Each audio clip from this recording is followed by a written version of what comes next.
Oh, wow, man, that's a really good question. I haven't done this type of introspection in a while.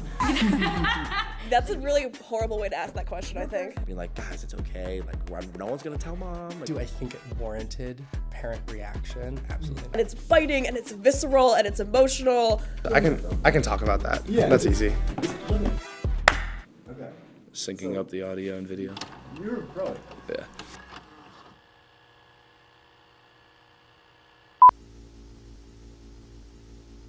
Come home, like shower maybe, and then have like a beer or two at like Voodoo, or I go to the cidery, have like a cider there with my friends, listen to live music, and then go home and go to bed, and I feel great in the morning. That's the ideal. I cook a good dinner, start pre-gaming a little bit, send the "what are we up to tonight" text, and then head to the basement. It's truly the only place where you can go dancing, and it's meant for you to go dancing. My friends like have a lot of fun at bars that are definitely not supposed to be dancing spaces. Yeah. But this is set aside. It's a club atmosphere. I don't know how much I'm allowed to say, but like I went to clubs a lot as a kid, Yeah. and like late high school, like living in a city. So like I'm just trying to replicate that in any form. Is starting out totally by myself so I can recharge. Recharge the social yeah. battery. Yeah, because school is like way too much for me during the week. Do you feel obligated to go out? Yes. Hard yes. I think it's a culture where that's very, very normal. And so it's less normal to be someone who doesn't enjoy that much. And it's not that I don't enjoy it. It's just, it really depletes my social battery. And then the entire weekend after that for me, it's just like, I don't want to talk to anyone or do anything after that. I love house parties that I know everyone there. Like it's like you're screaming the lyrics to songs, and then the next song you're like dropping it low. You know, like that's the type of dance experience that I want to have. There's a story, my good friend in high school, like we walked down, like the band room was like kind of isolated off of the rest of the school. Like you had to walk down this really long hallway, and it was like over here. And I walked down the hallway. Just having a normal day, and then my good friend like came in, and he was like, he's got welled up eyes, and he's like, oh, like I just figured out my girlfriend cheated on me, and I was like, oh my god. So he like broke down crying in the hallway, like everyone's walking by, but like instead of freaking out and being like, oh man, like I'm so sorry, like can we talk about it? I just stood there, and people who walked by, because that's the worst feeling, like if people just like staring at you. So like people were walking by and like giving me these looks. So then I just thought it would make him feel better if I just acted like out of pocket. Like I was just like standing around, like anyone that walked by, I got like in front, like in their line of sight, and I was like, oh hey man, like what's up? Like don't worry, like blah blah blah blah blah blah. Like carried on conversations and like let him have his space. I think a good friend is someone who is loyal, definitely, but not someone that's ride or die. Because I think a good friend is honest, and sometimes they're brutally honest. And I think their honesty is coming from a place of love, but it's also coming from a place of connection, of knowing you more deeply than most other people know you, and understanding what you actually want. And I think the best kind of friend is the person that when your judgment is kind of clouded, for whatever reason, they're the ones that want the same things as you do and want the same things for you that you want for yourself, and they're gonna stand up for you and defend you. She wanted to know what my life was like outside of Thursday through Saturday, which meant a lot to me. Like you can find tons of Thursday through Saturday friends, but it's about finding your Sunday through Wednesday people, and she became one of those people that meant a lot to me.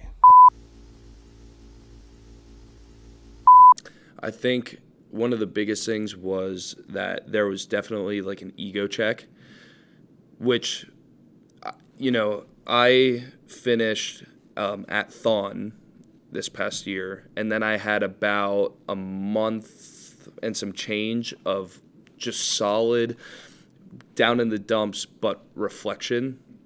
And a lot of it was, you know, naturally, I had this massive influx of like an ego of like, you know, I was the Nittany Lion, like I gained a lot of popularity, and like any person, it's hard to just kind of maintain what you had been for for me, 3 years. And so I had a lot of time to reflect on kind of the stuff that I did and remember the roots of when I was a Lion and who I was before the Lion, because I definitely had a shaky month or so of, well, who am I now that I don't have this part of me? I'm no longer the Nittany Lion. So, like, what am I now? And it took me a little bit to kind of come to grips with, like, well, no, you weren't, yes, you were the Nittany Lion, but that's not all you were. Like, you did all these other things, and you're still going to do all these other things, and you're going to do more in the future. So last semester I took off, and it was like from the beginning of October till the end. So over the summer I had been doing research in Puerto Rico, but I had to come home early. And then my dad died, and there was I could not go back to school, so I took the semester off, and I did a road trip that I wanted to do since I wanted to do it when I graduated. But I was like, now's the time. And we did it for a month. We lived in our car, we lived in free camping sites that we found online. We ate tuna and pasta and things we could cook on a camp stove. And we did the whole trip for only $800 each for an entire month on the road. Yeah, it was we sold the car. Yes, it reminded me of the law of anything that can go wrong will go wrong. Oh, everything went wrong. Yeah, this epitomized that saying.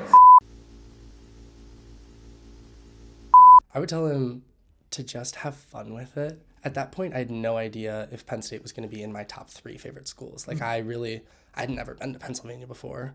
No offense, I don't know anything about this state.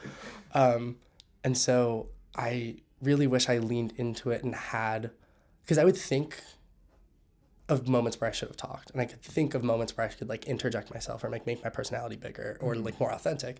But I was like, no, taper it back. Yeah. But I would say just have fun. It's not that deep. Was so concerned with having as many friends as possible. And I think now, obviously I know that I'm pretty, I'm very extroverted, so I can talk to anyone that I haven't seen in a while and have a good conversation. But I'm less worried about whether or not they think of me as a really, really close friend, and more satisfied with just the relationship that we do have. This won't last forever. So I think back, and this is something I've started to tell myself if I feel really overwhelmed, or if I feel a whole panic attack coming on, or if an assignment is too much, or if I'm having a flare-up of my symptoms, or if I'm just feeling kind of negative at some point, it's not going to last forever. In that moment, you lose all sense of perspective in any kind of stressful situation or just negative sort of dark moment. It's really hard to see the world for what it is, and even though I might not understand everything and have a good sense of perspective, I at least try to say this isn't going to last forever. This awful moment that you're having, this feeling of loneliness or pain or isolation or stress, it won't last forever. It will be over. Even if it takes 20 minutes and even if it takes 4 years, it will end, and you can have at least control over how you handle yourself until we get there.